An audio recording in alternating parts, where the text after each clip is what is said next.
Voici le Dieu qui me sauve. J'ai confiance, je n'ai plus de crainte. Ma force et mon chant, c'est le Seigneur. Il est pour moi le salut. Exultant de joie, vous puiserez les eaux aux sources du salut. Rendez grâce au Seigneur, proclamez son nom. Annoncez parmi les peuples ses hauts faits. Redites-le, sublime est son nom. Isaïe 12, versets 2 à 3, et c'est le cantique que nous aurons récité après la première lecture de ce troisième dimanche de l'Avent. Amis téléspectateurs, bonjour et bienvenue à Dies Domini, loué soit Jésus-Christ. Alors, l'Église mère nous invite à méditer en ce troisième dimanche de l'Avent, dimanche appelé aussi dimanche de la joie, l'évangile selon saint Luc au chapitre 3, les versets 10 à 18. Et pour les commentaires du jour, nous recevons le Père Laurent Main de Dieu à Poto. Bonjour mon Père. Bonjour Sylvie, comment est-ce que vous allez? Je vais bien, merci. Et vous? Je vais bien aussi, je rends grâce à Dieu. Tout le plaisir est pour nous. Le plaisir est partagé. Alors mon Père, je vous invite à nous lire l'évangile de ce dimanche et juste après on enchaîne avec les questions. Évangile de Jésus-Christ selon saint Luc, chapitre 3, versets 10 à 18. En ce temps-là, les foules qui venaient se faire baptiser par Jean lui demandaient « Que devons-nous donc faire ?» Jean leur répondait « Celui qui a 2 vêtements, qu'il partage avec celui qui n'en a pas, et celui qui a de quoi manger, qu'il fasse de même. » Des publicains, c'est-à-dire des collecteurs d'impôts, vinrent aussi pour être baptisés. Ils lui dirent, « Maître, que devons-nous faire ?» Il leur répondit, « N'exigez rien de plus que ce qui vous est fixé. » Des soldats lui demandèrent à leur tour, « Et nous, que devons-nous faire ?» Il leur répondit, « Ne faites violence à personne, n'accusez personne à tort, et contentez-vous de votre solde. » Or, le peuple était en attente, et tous se demandaient en eux-mêmes si Jean n'était pas le Christ. Jean s'adressa alors à tous. « Moi, je vous baptise avec de l'eau, mais il vient, celui qui est plus fort que moi. Je ne suis pas digne de dénouer la courroie de ses sandales. Lui vous baptisera dans l'Esprit Saint et le feu. Il tient à la main la pelle à vanner pour nettoyer son aire à battre le blé, et il amassera le grain dans son grenier. Quant à la paille, il la brûlera au feu qui ne s'éteint pas. » Par beaucoup d'autres exhortations encore, il annonçait au peuple la bonne nouvelle. Acclamons la parole de Dieu. Louange à toi, Seigneur Jésus. Merci, mon Père. Alors, mon Père, première question, pourriez-vous nous situer ce texte dans son contexte, surtout dans le contexte de ce temps de l'Avent? Avec plaisir. D'abord, je commence par le contexte du temps de l'Avent. Le temps de l'Avent est découpé en 2 grandes parties. La première, elle va du premier dimanche de l'Avent jusqu'au 16 décembre. Et la seconde, du 17 jusqu'au 24. Là, c'est la neuvaine préparatoire. Donc, le texte qui nous est donné aujourd'hui est vers la fin de la première partie du temps de l'Avent. Et en ce 3e dimanche, vous l'annonciez tantôt, c'est le dimanche de la joie, en latin dimanche du Gaudete. Gaudete parce que dans le missel romain, l'introïte, le chant d'entrée de ce dimanche commence par Gaudete in Domino Semper. Réjouissez-vous toujours dans le Seigneur. Voilà. C'est pourquoi on l'appelle ce dimanche le dimanche de la joie. Alors, pour revenir à une situation textuelle de notre évangile, c'est dans l'évangile de saint Luc. La péricope de ce 3e dimanche se situe dans la seconde partie de l'introduction de l'évangile de saint Luc.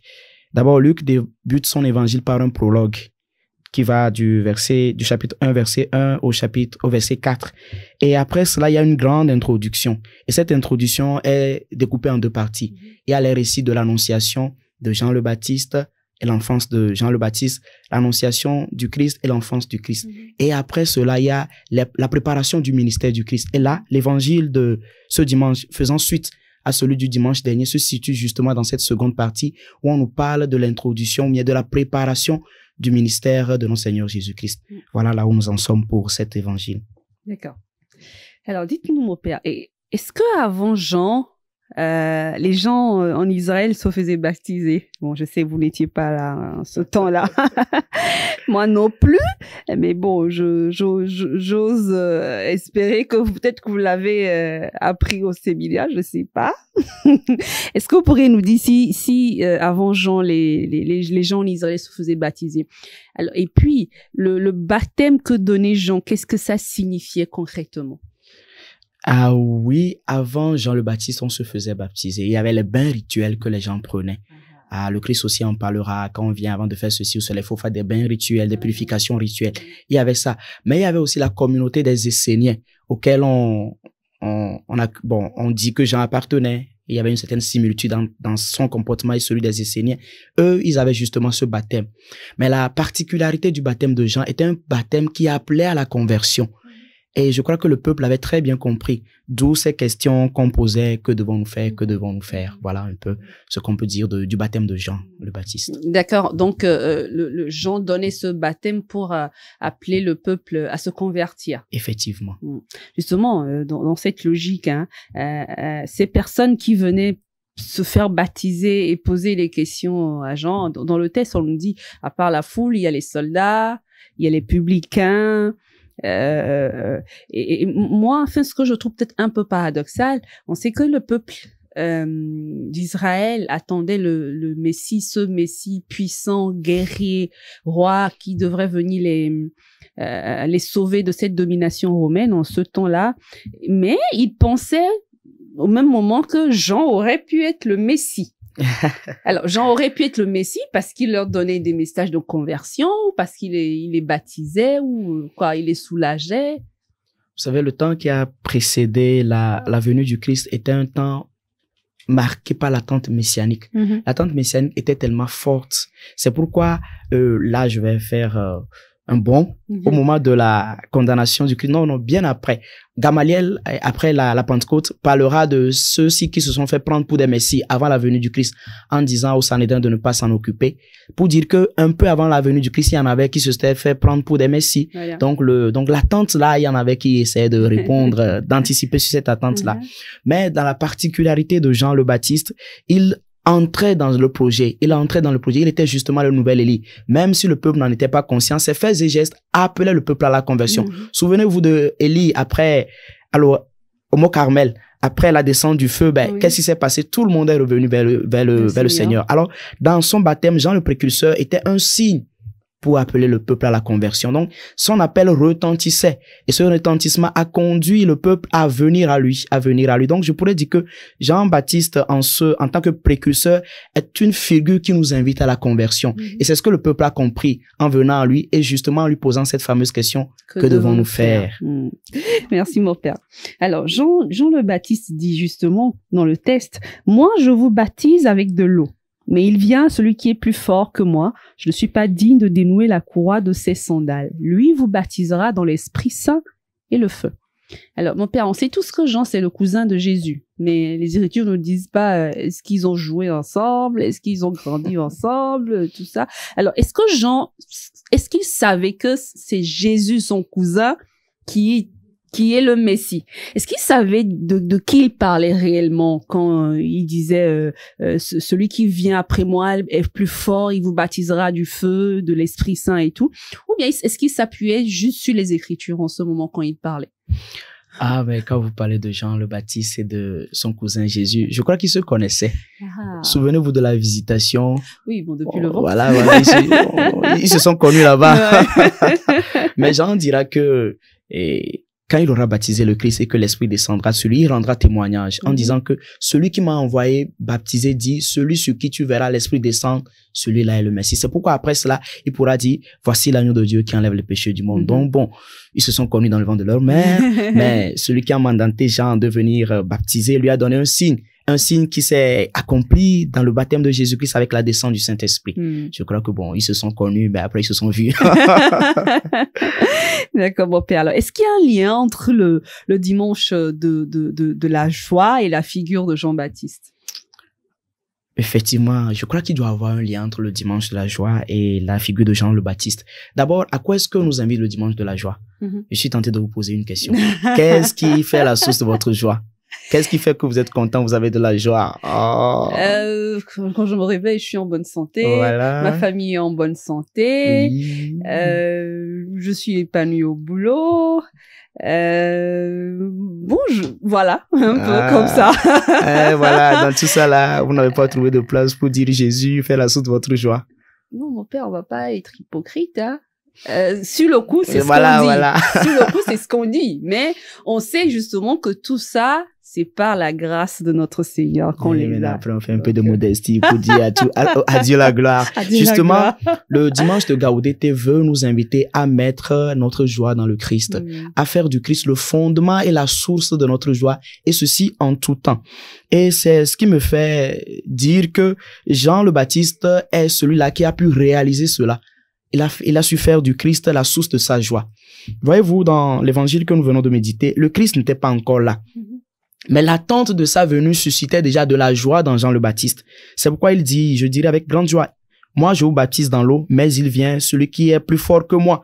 Je ne suis même pas digne de défaire la courroie de ses sandales. Lui vous baptisera dans l'Esprit Saint et le feu. Donc, l'attente, la venue prochaine du Christ était la source de la joie de Jean le Baptiste. Voilà. Et l'autre chose que nous pouvons voir encore dans la vie de Jean le Baptiste comme une figure de la joie, ou mieux, une figure qui a réussi à faire du Christ la source de sa joie, c'est au cours de son ministère. Et un peu plus loin dans Jean, chapitre 3, versets 29 à 30, on viendra dire à les disciples de Jean le Baptiste viendront lui dire que celui-là qui était avec toi dans le Jourdain baptise et tout le monde va à lui. Et que dit Jean? Celui qui a l'épouse appartient, celui à qui l'épouse appartient, c'est l'époux. Quant à l'ami de l'époux, il se tient là, il entend la voix de l'époux et il est tout joyeux. Pour dire que Jean était tellement joyeux de voir le Christ en tant que l'époux en train d'agir, de prendre la place qui est la sienne. Et là, pour dire que le bien du Christ, la mission du Christ qui se répand, qui se passe très bien, fait aussi la joie de Jean le Baptiste. Donc, il a sa joie toujours dans le Christ en train d'agir. Mais plus encore, il y a une autre dimension de la joie de Jean le Baptiste qui est encore plus édifiante et qui doit nous interpeller. C'est quand Jean le Baptiste est en prison. Oui. Alors là, il était un peu secoué. Celui-là qui faisait la source de sa joie depuis le vent de sa main. Celui-là qui l'a vu, qui l'a attendu dans la joie. Celui-là qui agissait en baptisant et qui faisait la joie. Il s'est dit l'ami de l'époux. Tout à coup, il est en situation de crise. Et c'est là, alors là, qu'il pose la question. Es-tu celui qui doit venir ou devons-nous en attendre un autre? Es-tu vraiment la source de ma joie ou me suis-je trompé de source de joie? Et c'est alors que la réponse lui vient. Allez annoncer à Jean ce que vous avez vu et entendu. Les aveugles retrouvent la vue, les boiteux marchent, les lépreux sont purifiés, les sourds entendent, les morts ressuscitent, les pauvres reçoivent la bonne nouvelle. Luc chapitre 7, verset 18. Et avec cette réponse, Jean, depuis sa prison, retrouve la joie. Et vous verrez qu'on n'entendra plus parler de Jean jusqu'à son décès. Parce qu'il a compris que même en difficulté, le Christ reste et demeure la source de sa joie. Et je crois que c'est en cela qu'on nous invite aujourd'hui à célébrer le dimanche de la joie.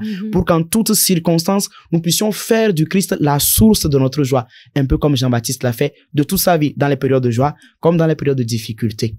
Voilà. Mon père, c'est facile à dire comme ça, mais est-ce que vous pensez que c'est facile à faire? On n'est pas comme Jean-Baptiste, hein. Jean-Baptiste, on peut dire, il a été appelé, il a été élu pour faire un travail spécifique. Alors, c'est bien, hein. C'est bien beau. On a envie d'avoir cette joie-là en nous, quoi qu'il arrive. Et donc, moi, je voudrais bien vous poser cette question. Comment avoir cette joie dans le Christ, malgré tout, quand on a des difficultés, comme Jean-Baptiste à un moment de sa vie, mais qui, lui, n'a pas cessé d'être en joie et de trouver sa joie dans le Messie. Alors, comment nous, aujourd'hui, chrétiens de ce siècle, on peut puiser notre joie dans le Christ, même quand on est dans les difficultés, quand on passe par des moments très difficiles, comment, malgré tout ça, rester en joie? D'abord, je commence par Jean le Baptiste. Cela n'a pas été donné à Jean le Baptiste. Il a dû faire du chemin. Je parlais tantôt de lorsque ses disciples sont venus. Il a dû faire du chemin, un sursaut pour accepter que le Christ grandisse et que lui diminue. Mais lorsque lui-même était en prison, il était totalement troublé. Pour dire que pour Jean le Baptiste aussi, ce n'est pas donné. Il a dû faire du chemin. Et pour nous, les chrétiens aussi, c'est une décision que nous devons prendre. Le psaume 36, verset 4 dira « Mets ta joie dans le Seigneur, il comblera les désirs de ton cœur. » Bon, habituellement, il y a une autre version qui dit « Fais de l'éternel tes délices. » Ce n'est pas tellement clair, mais quand on dit « Mets ta joie dans le Seigneur », quand tu comprends en fait que mettre sa joie dans le Seigneur fait la source de ton bonheur, bien, comblera tous les désirs de ton cœur, alors tu as une raison suffisante pour mettre ta joie dans le Seigneur. Tu comprendras qu'au-delà des difficultés, des peines, ben la joie du Seigneur est ta forteresse, est ton rempart. Comme le chante cet autre verset, la joie du Seigneur est notre rempart. Il faut que vous l'ayez comme une certitude de foi. Et c'est à partir de là que vous pourrez le vivre au jour le jour, au travers des jours heureux, des jours moins heureux. Vous saurez que le Christ est là. Sa présence est là. Sa présence ne nous fait jamais défaut. Et il est à l'œuvre pour vous redonner de la joie. Mais c'est un chemin que nous faisons tous. Moi, j'aimerais tellement arriver à ce chemin parce que ça doit être beau, hein, de rester en joie malgré tout. Même quand vous passez par des moments difficiles, on voit que de la joie qui rayonne en vous. Ça doit être extraordinairement beau, ça. Et je prie que la grâce de Dieu nous aide parce que ça doit être, un point à atteindre pour tout chrétien. Effectivement, un point à atteindre et nous sommes en chemin. Nous sommes en chemin. Voilà. Merci, mon Père. Alors, que retenir de l'évangile de ce 3e dimanche de l'Avent? Retenir que le Christ doit être la source de notre joie. Ouais. Dieu est la source de ma joie. Ah, voilà. Alors, retenir aussi cette question que la foule, les publicains, les soldats ont posé à Jean le Baptiste. Que devons-nous faire? Toi aussi, selon ta situation, ta profession, que dois-je faire? Dans chaque situation, se poser la question, que dois-je faire? C'est vrai que la réponse de Jean le Baptiste nous donne de partager, de faire la charité, d'être beaucoup plus juste, de reconnaître à chacun sa dignité et d'avoir du respect pour tous un chacun. D'abord, cette réponse de Jean, nous pouvons la personnaliser parce que je crois qu'elle s'applique à tous. Partage, charité, justice, reconnaître le respect, la dignité de l'autre, elle s'applique à tous. Mais chacun, selon sa situation, sa profession, doit se poser cette question. Voilà. Et de l'autre côté, nous devons un peu voir dans la figure de Jean le Baptiste comment nous aussi on peut être des figures, des Jean le Baptiste pour notre temps. Des signes qui appellent à la conversion. Quand on voit l'ancienne version de toi-même et la nouvelle version de toi-même, on doit comprendre que quelque chose a changé. Et là, toi-même, ta posture appelle à la conversion. C'est ce que Jean était devenu. Quand sa présence appelait à la conversion, d'où la question, que devons-nous faire? Et l'autre chose aussi, apprendre au jour le jour à cultiver la joie dans le Seigneur. Voilà. Merci, mon Père. Alors, dernière question. Est-ce qu'on peut retrouver des similitudes, des messages de l'évangile, hein, avec les autres textes de ce dimanche, notamment la première lecture qui est tirée du livre du prophète Sophonie. Je crois que c'est un livre qu'on ne lit pas assez, hein. Et la deuxième lecture qui est tirée de la première lettre de Saint Paul aux Philippiens. Oui, il y a des liens. Quand vous commencez déjà la première lecture, les tout premiers versets, pousse des cris de joie, fille de Sion. Tu vois, on appelle à la joie. Et un peu plus tard, dans la deuxième lecture, Saint Paul nous dira, frères, soyez toujours dans la joie du Seigneur. Je le redis, soyez dans la joie. Voilà. Pour dire que tous ces textes nous appellent à la joie. Et même le psaume, le répond du psaume aussi est une invitation à la joie. Jubile, crie de joie, car il est grand au milieu de toi, le Saint d'Israël. C'est la présence du Seigneur qui fait la joie, en fait. Cette présence qui peut être visible et invisible, mais on sait que Dieu est là, et parce qu'il est là, on est content. Voilà. Merci, mon Père. Merci beaucoup pour les commentaires sur ce dimanche de la joie. On sent de la joie en vous. Hein? C'est le Seigneur qui fait ça, ce n'est pas nous. On sent de la joie en vous, mon Père. Merci beaucoup, Père Laurent, Maître de Dieu. Merci pour votre présence. Merci pour ces commentaires sur cet évangile du 3e dimanche de l'Avent, dimanche de la joie. Merci, bon retour chez vous et merci. À très bientôt. À très bientôt. Alors, très chers amis, hein, vous l'aurez constaté, on n'a pas lu la première lecture ni la deuxième, mais je vous invite à le lire chez vous. Il y a un contraste entre cette première lecture et l'évangile aujourd'hui. On vient de le dire, hein. Pousse des cris de joie, fille de Sion, nous dira Sophonie. Jubilez, criez de joie, car il est grand au milieu de toi, le Saint d'Israël. Chante Ésaïe dans le cantique. Frères, soyez toujours dans la joie du Seigneur. Je le redis, soyez dans la joie. Exhorte Paul en s'adressant aux Philippiens. Alors, Sophonie, Isaïe et Paul invitent à la joie, à se réjouir, à exulter, à éclater en ovation. Mais la tonalité de l'évangile est un peu plus contraignante. Partager, être pacifique, respecter son prochain et passer au feu qui ne s'éteint pas. Alors Jean-Baptiste ne demande pas de changer d'état de vie, mais simplement de renouveler. Comme le disait Sophonie, renouveler notre mode de vie. Je reste soldat, je reste publicain, mais je me comporte de manière droite et juste pour que ma joie demeure. Ma louange ne me fait pas monter au ciel, elle me demande de faire vivre le ciel sur terre. Alors ma louange sera salvifique et transformera cette terre. La joie de ce jour est la joie d'Israël qui accueille Dieu en son sein. La joie d'un peuple opprimé, rejeté par ses voisins, réduit à l'esclavage et qui a soif et faim d'amour et de justice. Et c'est l'espérance messianique d'Israël qui va trouver son accomplissement dans l'accueil d'un petit enfant. Et cette joie rejoint tous les hommes sans exception. C'est la joie des boiteux, des aveugles, des sourds, des muets, nous disaient les textes de ces dernières semaines. C'est la joie des lépreux et des prostituées qui nous précèdent dans le royaume des cieux. La joie de la femme adultère, de la Samaritaine au Sainte-Marie et de tous ceux qui viennent à la rencontre de Jésus dans l'évangile parce que lui les accueille et leur donne le salut. La joie est d'abord pour ceux qui vivent les béatitudes, les malades, les pécheurs, ceux qui sont rejetés par les hommes. Et cette joie du salut est pour tous. Elle est donnée gratuitement et sans condition à tous ceux qui souffrent, à tous les pauvres, à tous ceux qui pleurent et à tous ceux qui ont faim et soif de justice en ce monde. Bref, la joie nous est tous donnée. Merci de nous avoir suivis, chers frères et sœurs. On se retrouve la semaine prochaine pour un nouveau numéro de Dies Domini. Au revoir.